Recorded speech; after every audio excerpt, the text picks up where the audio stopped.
Hey guys, I realized this morning, it's pretty interesting. I woke up and I was like, hey, I feel really good this morning. Yesterday, I made like a 1 hour long video where I was going through like a existential emotional crisis, and I just came to realize that how important sleep is, and how it's just really weird and interesting and very humbling to understand that your mood and your perspective and your overall the way you feel can be influenced just so easily. Like, you think you are the person that you are all the time. You think the way that you think is you. That's your personality. All of your thoughts are in order, and you think, "That's me. I think this way. I think this way. I feel this way. This is the real me." You always think that, but then, like, you start to get a little bit tired, and your personality and mood can just change completely. You have a headache, your mood is completely different. You get frustrated or scared or angry, things change, and those are just the natural instinctive things. When you start looking at like things like substances like alcohol and other kinds of similar sort of, not similar, but you know, any kind of drug that has an influence on you, it affects your mind, and your body, and you just feel like you have such a completely different outlook and mood that it's just so fickle. Like, how can people be so fickle? You think so solidly at one point, and then what? Almost nothing changes. Like, for me, I went to sleep at around like 2 or 3 a.m. Woke up at 1. That's 10 hours of sleep. That's my drug, was 10 hours of sleep. I woke up and I was feeling really good, comparative to the way I felt before going to sleep. And it's just interesting that it can have such a big effect. Although now it's almost 6 o'clock, so what, 5 hours have passed. It's I don't feel as good as I did then, and it's weird,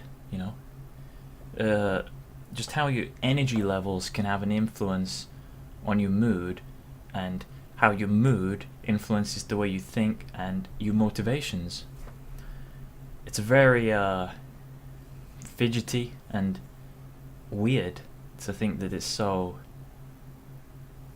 that you just have so little control over what you think that you want to be doing and what you actually do, and the way that your brain is be doing. I don't know what I'm trying to say. I'm just trying to say it's interesting. If I had a better point than to point out that it was interesting, I would have reached it already. Instead, I'm 3 minutes in. Right now, what I'm doing is waiting for a pizza in the oven.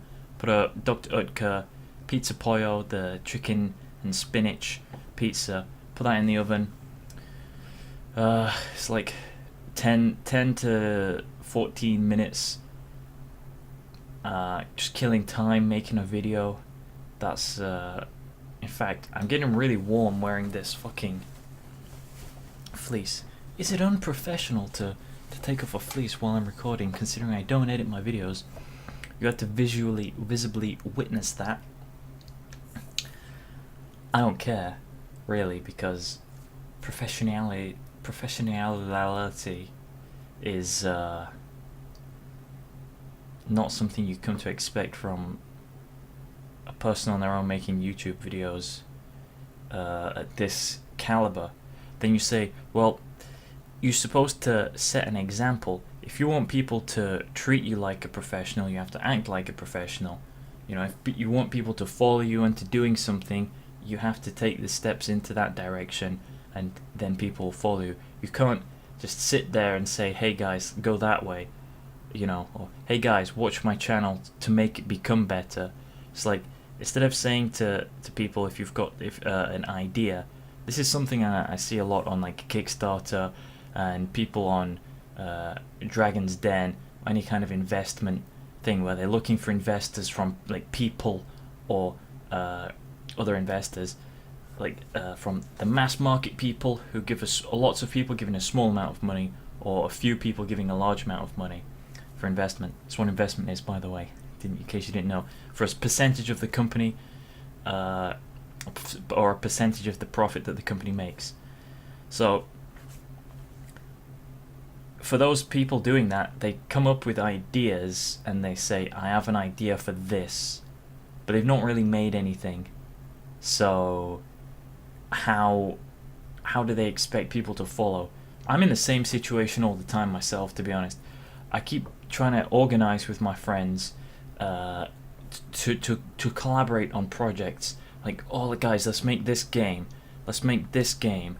Let's make this music. Let's make this series. Let's just do something. Right? And they seem, yeah, I want to do that. Yeah, I'm on board with that. Sounds good to me. I'm up for that. Never happens, ever. Never. We never do anything like that. And it's because it's very easy for people to say, yes, I want to do that. And they might genuinely want to do it. But then when it gets to a situation where, oh, fuck, we might actually have to do some work, it's like, nah, can't be bothered. You know, things just fall flat. So I'm starting to learn that if I ever want to get anywhere in life in terms of like making games, I'm going to have to do that all on my own. And eventually, if I do it on my own enough, and people will be like, oh, hey, shit, Zirkzank with Xyphrolenmir Entertainment, that's me pointing at the logo now, Xyphrolenmir Entertainment has become successful, I want to jump on board. And like, oh, okay, so now you want to be part of it. I put in all the hard work to make it be something, and then when you see, oh yeah, it's something now, then you want to follow. It's like, fine, you don't want to be there from the beginning, you don't want to help it be good. And I'll be honest, I need to have this kind of help. Like in games development, I'm not a great 3D modeler and I'm not a great programmer. I can do both of them moderately well, but I know people who can program better than me. I know people who can 3D model better than me. So realistically, get the people who are better at 3D, get the people who are better at programming. And they're like, oh, well, what are you going to do in the project? Well, I've already said this before. UVing, texturing, animation, and sound, and level design, and that little aspect of fucking managing a business, marketing, and licensing, and sorting out all the legal stuff. There's a lot of stuff. In the end, it's like I'm stretching myself across a lot of different fields, so it's not like I'm not doing any work. Also, if it even comes down to it, I'm doing all of those different tasks.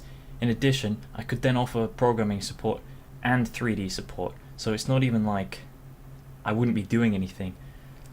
But it's just hard to get people to trust you on your word, like, yeah, we can do it, let's do it, sort of thing. And then no one ever falls through. So I'm going to have to do a lot of game making on my own, which I will end up doing at some point. I have a plan where I'm just going to quickly check this now so that I can say it in this video. If I ever come back to this video and watch this video, I'll see that I said that I was going to do it, and then you'll have evidence. If you're a recurring viewer and you enjoy watching this, you'll be able to see when I said that I was going to do it, whether I actually did or not. Yeah, so I can start working on this on May the 22nd.